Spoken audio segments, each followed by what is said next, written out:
আনন্দপুর আলিম মাদ্রাসায় বিতর্কিত সভাপতির নিয়োগ বাতিলের দাবিতে বিক্ষোভ ও মানববন্ধন। হৃদয় রায় সজীবের তথ্য ও ভিডিও চিত্রে।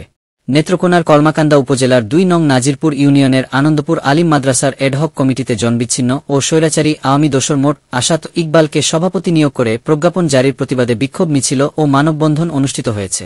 শনিবার সকালে মাদ্রাসা চত্বরে এ কর্মসূচির আয়োজন করে স্থানীয় অভিভাবক, শিক্ষার্থী, এলাকাবাসী এবং জাতীয়তাবাদী দল বিএনপি ও এর অঙ্গ সংগঠনের নেতৃবৃন্দ। মানববন্ধনে বক্তব্য রাখেন ছাত্রনেতা মনিরুল ইসলাম পাবেল, মুহাম্মদ আমিনুল ইসলাম মণ্ডল ও জালাল উদ্দিন শেখ, সাংগঠনিক সম্পাদক, ওয়ার্ড বিএনপি। বক্তারা বলেন, একজন দলীয়ভাবে বিতর্কিত, স্বৈরাচারী ও জনসমর্থনহীন ব্যক্তিকে শিক্ষা প্রতিষ্ঠানের নেতৃত্বে বসিয়ে শিক্ষা ও মাদ্রাসা পরিচালনায় রাজনৈতিক হস্তক্ষেপ করা হয়েছে, যা কোনোভাবেই মেনে নেওয়া যায় না।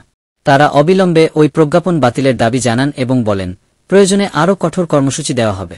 বিক্ষোভ ও মানববন্ধনে ব্যানার ফেস্টুন সহ শতাধিক শিক্ষার্থী, অভিভাবক ও স্থানীয় জনগণ অংশ নেন।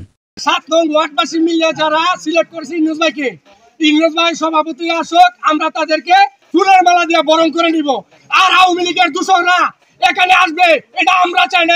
এলাকাবাসী আনন্দপুর আলিম মাদ্রাসার সকল অভিভাবক, শিক্ষার্থী সহ এলাকার গণ্যমান্য ব্যক্তি সহ বিভিন্ন রাজনৈতিক সংগঠনের সাদ্দামাকুঞ্জির ক্যাডার।